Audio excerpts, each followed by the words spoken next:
Pernah kepikiran nggak sih, gimana ceritanya musik yang kita dengerin setiap hari itu bisa ada? Nah, dalam beberapa menit ke depan, yuk kita jalan-jalan super cepat melintasi ribuan tahun sejarah musik buat cari tahu jawabannya. Coba deh bayangin, dari satu seruling sederhana ribuan tahun lalu sampai ke playlist yang ada di ponsel Anda sekarang. Itu kan lompatan yang gila banget ya. Musik yang kita nikmati hari ini tuh ternyata puncak dari sebuah cerita yang luar biasa panjang. Oke, kita mulai aja petualangannya ya. Nah, ini dia nih peta perjalanan kita. Kita akan lewatin 6 babak besar dalam cerita musik, mulai dari zaman kuno banget sampai ke era digital sekarang. Siap-siap ya, karena setiap periode ini punya suara dan kisah yang unik banget. Oke, perhentian pertama kita mundur jauh banget ke belakang, ribuan tahun sebelum Masehi. Disinilah musik pertama kali lahir, bukan buat hiburan, tapi untuk sesuatu yang jauh lebih mendasar dan kuat. Coba deh bayangin, di Mesopotamia dan Mesir kuno, musik itu bukan cuma buat seneng-seneng. Musik itu jantungnya ritual. Gema di setiap upacara keagamaan, bahkan jadi simbol kekuasaan para raja. Terus, datanglah orang-orang Yunani. Tokoh kayak Pythagoras ini mulai muping musik dengan cara yang beda. Mereka nggak cuma ngerasain, tapi juga mikirin, jangan-jangan ada rumus matematikanya nih di balik harmoni. Jadi poin utamanya di sini adalah, dari awal banget, musik itu punya fungsi yang super penting di masyarakat. Musik itu semacam jembatan untuk bicara sama dewa, buat merayakan keagungan raja, dan buat nyatuin orang-orang. Jadi ini bukan sekedar seni, ini adalah kekuatan. Oke, sekarang yuk kita lompat maju dalam waktu, kita masuk ke era di mana fokus musik mulai bergeser. Dari yang tadinya soal ritual kuno, jadi soal memuja Tuhan, dan akhirnya tentang merayakan manusia itu sendiri. Selama hampir 1000 tahun loh, musik di Eropa itu didominasi banget sama gereja. Coba bayangin deh, satu baris melodi vokal yang syahdu menggema di dalam katedral-katedral batu yang tinggi dan megah. Nah, itulah intinya Gregorian Chant. Musik ini tuh dirancang bukan sekedar buat didengerin, tapi buat dirasain, buat ngebangkitin suasana spiritual yang dalam. Terus, datanglah zaman Renaissance atau era kelahiran kembali. Di sini para komposer bisa dibilang mulai bereksperimen. Nggak lagi cuma satu melodi, mereka mulai menenun beberapa melodi vokal sekaligus, kayak benang-benang di karpet yang indah. Teknik inilah yang kita sebut polifoni, dan ini bikin musik kedengeran jauh lebih kaya dan kompleks. Nah, ini nih yang keren banget buat ngegambarin pergeseran besarnya. Dari yang tadinya satu melodi yang fokusnya ke Tuhan, kita pindah ke jalinan banyak melodi yang justru mencerminkan fokus baru ke pengalaman dan emosi manusia. Ini perubahan yang, besar banget.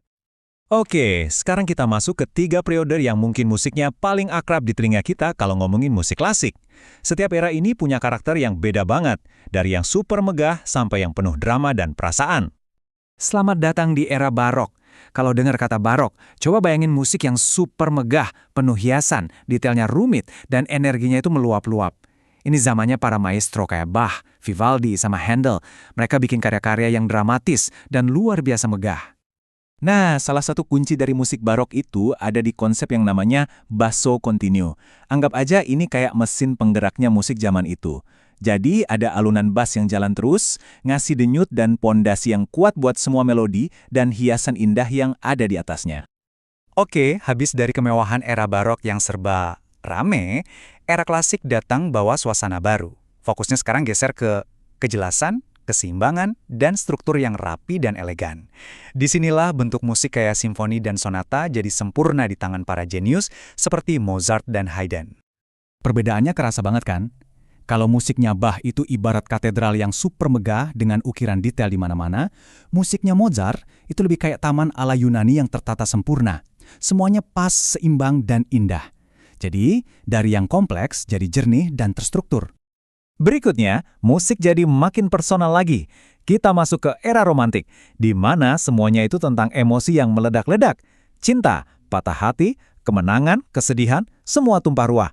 Musik jadi kayak buku harian buat nyurahin perasaan yang paling dalam.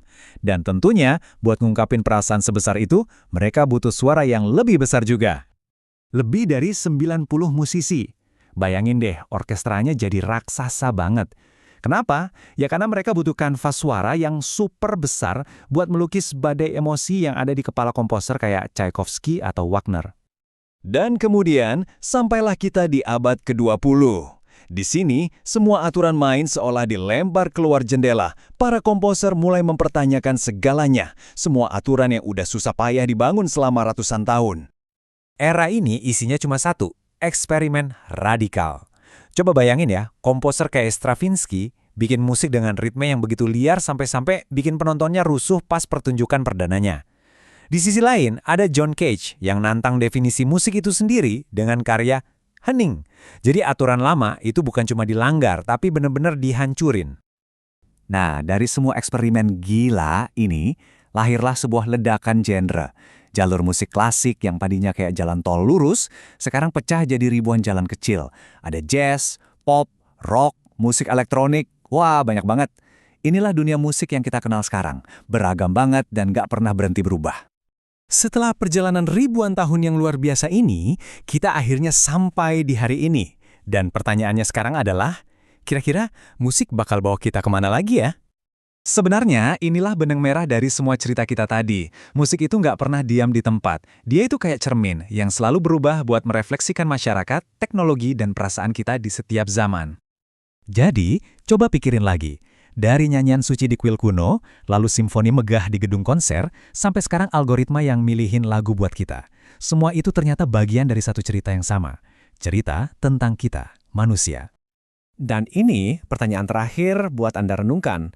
Kalau musik itu cermin zamannya, kira-kira musik kita sekarang ini cerita apa ya tentang kita? Kalau orang dari masa depan dengerin playlist Anda, apa yang bakal mereka simpulin tentang dunia kita hari ini?